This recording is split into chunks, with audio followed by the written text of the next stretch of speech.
അസ്സലാമലൈക്കും ഫ്രണ്ട്സ്, പുതിയൊരു വീഡിയോയിലേക്ക് എല്ലാവർക്കും സ്വാഗതം. നിങ്ങൾക്ക് എല്ലാവർക്കും നല്ല സുഖമാണോ? നമുക്ക് നല്ല സുഖം, അൽഹംദുലില്ലാ. ഇന്ന് ഞാൻ നല്ല അടിപൊളി നല്ല ക്രിസ്പി ആയിട്ടുള്ളൊരു പലഹാരം ഉണ്ടാക്കും. നമുക്ക് ചായക്ക് തണുപ്പിനെല്ലാം കഴിക്കാൻ പറ്റിയ. നമുക്കിവിടെ നല്ല ചിപ്സ് കിട്ടൂലല്ലോ, അന്നേരം പിന്നെ ഞാൻ തന്നെ ഒന്ന് ഇതുപോലെ ഉണ്ടാക്കി നോക്കിയതാണ്. അപ്പോൾ അടിപൊളി കേട്ടാ. നല്ല എരിവ്, കായം, ജീരകം അതിൻ്റെ എല്ലാം ഒരു ഫ്ലേവറായിട്ട് ഭയങ്കര ടേസ്റ്റ്.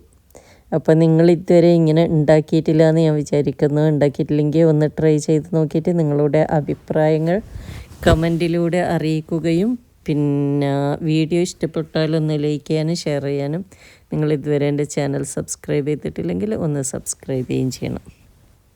ഞാനിത് ഉണ്ടാക്കാൻ വേണ്ടിയിട്ട് 1.5 കപ്പ് അരിപ്പൊടിയാണ് യൂസ് ചെയ്യുന്നത്. 1 കപ്പ് നമ്മൾ പച്ചരിപ്പൊടിയും പിന്നെ 1/2 കപ്പ് പുട്ടുപൊടിയും. ഇത് ഒരു ചൂടായ പാനിലിട്ടിട്ട് നമുക്ക് ലോ ഫ്ലെയിമിലിട്ട് നന്നായി ചൂടാക്കിയെടുക്കാം.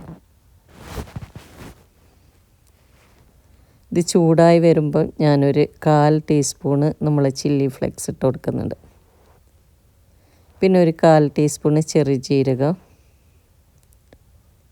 പിന്നെ ഒരു 1/4 ടീസ്പൂണ് കായം പൊടിയില്ലേ, പൗഡർ അത്, പിന്നെ 1/2 ടീസ്പൂണോളം നമ്മൾ കറുപ്പ് എള്ളും ഇട്ട് കൊടുത്തിട്ട്, കറുത്ത എള്ളില്ലേ അതും കൂടി ഇട്ട് കൊടുത്തിട്ട് നമുക്ക് ഇതുപോലെ തന്നെ നന്നായി ഇളക്കിയെടുക്കാം.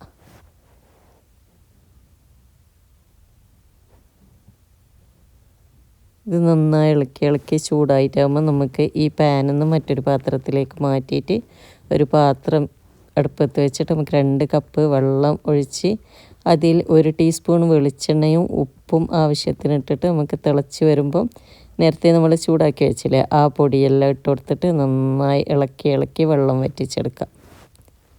വെള്ളം വറ്റി വന്നാൽ നമുക്ക് എന്താക്കാം, ഇത് അടുപ്പത്തുനിന്ന് മാറ്റിയിട്ട് കൈകൊണ്ട് നന്നായിട്ട് കുഴച്ചെടുക്കാം.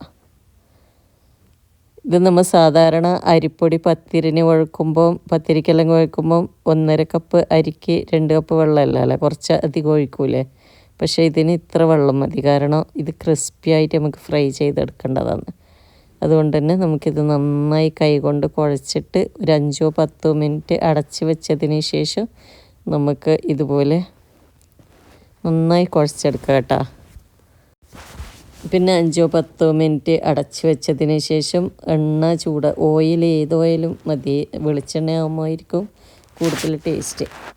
അങ്ങനെ ഇത് നമുക്ക് എന്താക്കാം, കൈ കൊണ്ട് ഇതുപോലെ പരത്തിയിട്ട് ഇതുപോലെ ഉരുളകളാക്കിയിട്ട് നല്ല തിളച്ച എണ്ണയിലിട്ടിട്ട് ഫ്രൈ ചെയ്തെടുക്കാം.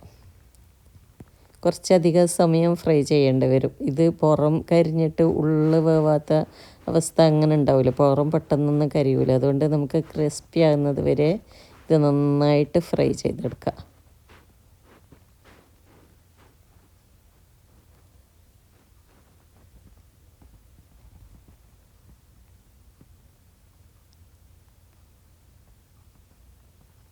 ഒന്ന് തണുപ്പിനെല്ലാം കഴിക്കാൻ പറ്റിയ അടിപൊളി ഒരു പലഹാരം, ഒന്ന് ചായക്കും പിന്നെ കുട്ടികൾക്കെല്ലാം കൊടുക്കാൻ പറ്റിയ അടിപൊളി. അപ്പോൾ നിങ്ങൾ ഇതുവരെ ഇങ്ങനെ ഉണ്ടാക്കിയിട്ടില്ലെങ്കിൽ ഇതൊന്ന് ട്രൈ ചെയ്ത് നോക്കിയിട്ട് നിങ്ങളുടെ അഭിപ്രായങ്ങൾ കമൻറ്റിലൂടെ അറിയിക്കുകയും നിങ്ങളുടെ ഫ്രണ്ട്സിനെല്ലാം ഒന്ന് ഇത് ഷെയർ ചെയ്യുകയും ചെയ്യണം കേട്ടോ. അവരെല്ലാം ഇതുപോലത്തെ അടിപൊളി പലഹാരം ഉണ്ടാക്കി കഴിക്കട്ടെ.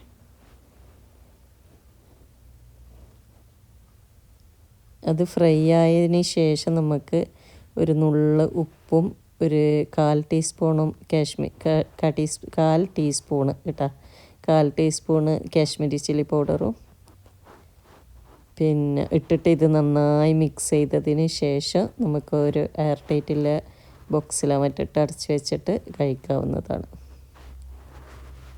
അപ്പോൾ നിങ്ങൾക്ക് എല്ലാവർക്കും എൻ്റെ വീഡിയോ ഇഷ്ടപ്പെട്ടു എന്ന് വിചാരിക്കുന്നു. ഇനി ഇതിൻ്റെ കൂടെ തന്നെ ഞാനൊരു സ്പെഷ്യൽ അപ്പം ഉണ്ടാക്കുന്നുണ്ട്.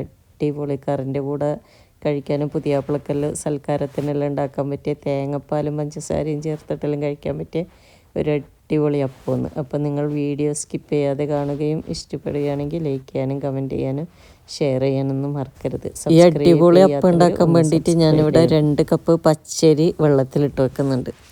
നമുക്കൊരു 3-4 മണിക്കൂർ വെള്ളത്തിലിട്ട് വെക്കേണ്ടി വരും. അല്ലെങ്കിൽ പിന്നെ നമ്മൾ രാവിലെ ഉണ്ടാക്കുന്നുണ്ടെങ്കിൽ രാത്രി വെള്ളത്തിലിട്ട് വെക്കുക. അല്ലെങ്കിൽ പിന്നെ കുറഞ്ഞ സമയം കൊണ്ട് പെട്ടെന്ന് ഉണ്ടാക്കണമെങ്കിൽ നമുക്ക് എന്താക്കാം, ഇത് പിന്നെ ഒരു ഇളം ചൂടുവെള്ളത്തിലിട്ട് വെച്ചാൽ മതി.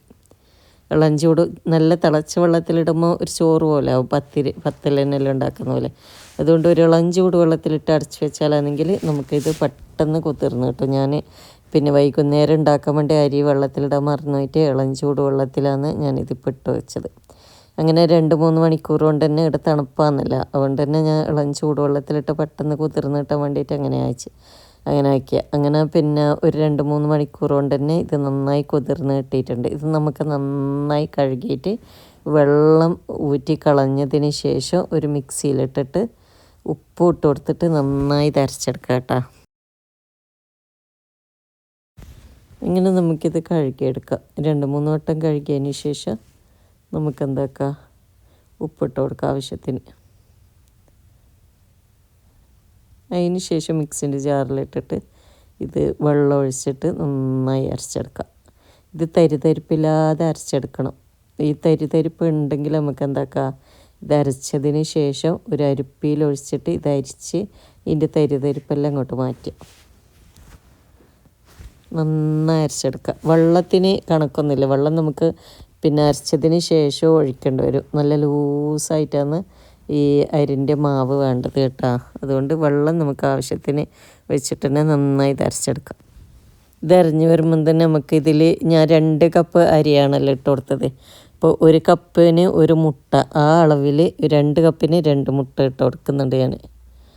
2 മുട്ട പൊട്ടിച്ച് ഒഴിച്ചു കൊടുക്കുക, മിക്സി തന്നെ ഒഴിച്ചു കൊടുക്കുക. എന്നിട്ട് ഒന്നും കൂടി ഇത് അടിച്ചിട്ട് നന്നായി അടിച്ചതിന് ശേഷം ഇത് നമുക്ക് അരി ശരിയായിട്ട് അരഞ്ഞിട്ട് കിട്ടിയിട്ടില്ലെങ്കിൽ ഒരു അരിപ്പിയിലിട്ട്, ഇതെൻ്റെത് നല്ലോണം അരഞ്ഞിട്ടുണ്ട്, എന്നാലും കൂടെ ഞാൻ അരിപ്പിയിൽ ഒഴിച്ച് വന്ന് അരിച്ചെടുക്കുന്നുണ്ട്. ഇതിൻ്റെ തരിതരിപ്പ് ഉണ്ടെങ്കിൽ കളയാലാന്ന് വിചാരിച്ചിട്ട് നോക്കുമ്പോൾ തരിതരിപ്പൊന്നും ഇല്ല, നന്നായി അരഞ്ഞിട്ടുണ്ട് എൻ്റെ മിക്സിയിൽ നിന്ന് തന്നെ.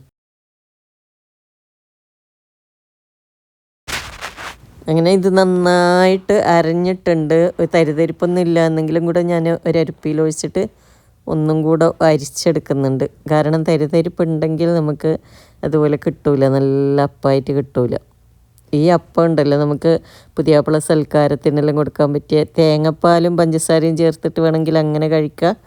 അല്ലെങ്കിൽ എന്താക്കുക, ഈ കറി നല്ല കുറുമൻ്റെ കൂടെ എല്ലാം കഴിക്കാൻ പറ്റിയ അടിപൊളി, കറീൻ്റെ കൂടെ എല്ലാം കഴിക്കാൻ പറ്റിയ ഒരു അടിപൊളി അപ്പം കേട്ടോ. അപ്പോൾ നിങ്ങൾ ഇതുപോലെ ഉണ്ടാക്കിയിട്ടില്ലേ ഒന്ന് ഉണ്ടാക്കി നോക്കണം, അടിപൊളിയാണ്. അങ്ങനെ ഇത് സ്പൂൺ കൊണ്ട് നന്നായി മിക്സ് ചെയ്തതിന് ശേഷം നമ്മൾ കറിയാണ് ഉണ്ടാക്കുന്നുണ്ടെങ്കിൽ ആ കറി ഉണ്ടാക്കുന്നത് വരെ ഒന്ന് അടച്ചു വെക്കുക. ഇത് പുളിപ്പിക്കേണ്ട ആവശ്യമൊന്നുമില്ല കേട്ടോ. ഒരു 5-10 മിനിറ്റ് അടച്ചു വെച്ചാൽ മതി. തേങ്ങാപ്പാൽ ചേർത്തിട്ടുണ്ടല്ലോ. അങ്ങനെ ഒരു നോൺ സ്റ്റിക്കിൻ്റെ പാന് ചൂടായാൽ എണ്ണ ഒന്നും തേക്കേണ്ട ആവശ്യമില്ല. ഇത് ഒഴിച്ചിട്ട് ഒന്ന് ആ പാനിനെ ഒന്ന് ചുറ്റിച്ചിട്ട് ഇത് ഒന്ന് പരത്തിയെടുത്തിട്ട് പാനോട് കേട്ടോ, സ്പൂണോട് ശരിയാവില്ല. അങ്ങനെ ഒന്ന് വെന്ത് വരുമ്പോൾ പെട്ടെന്ന് വേവല്ല, നല്ല നേരിയതല്ലേ, അതുകൊണ്ട് തന്നെ ഒന്ന് അടിമറിച്ചിട്ടിട്ട് എടുക്കുക. അടിപൊളി അപ്പം റെഡി ആയിട്ടുണ്ട്. അപ്പോൾ നിങ്ങൾ ഇത്തരം ഇങ്ങനെ ഉണ്ടാക്കിയിട്ടില്ലേ, ഒന്ന് ട്രൈ ചെയ്ത് നോക്കിയിട്ട് നിങ്ങൾ വീഡിയോ ഇഷ്ടപ്പെട്ടാൽ ലൈക്ക് ചെയ്യാനും കമൻറ്റ് ചെയ്യാനും, ചാനൽ ഇതുവരെ സബ്സ്ക്രൈബ് ചെയ്തിട്ടില്ലെങ്കിൽ ഒന്ന് സബ്സ്ക്രൈബ് ചെയ്യാനും മറക്കരുത്. അപ്പം എൻ്റെ ഈ അപ്പം ഉണ്ടാക്കുന്ന വീഡിയോ നിങ്ങൾക്കെല്ലാവർക്കും ഇഷ്ടപ്പെട്ടു എന്ന് വിചാരിക്കുന്നു. ഇനി ഇതുപോലത്തെ അടിപൊളി വീഡിയോ ആയിട്ട് വരുന്നത് വരെ bye. Thank you for watching.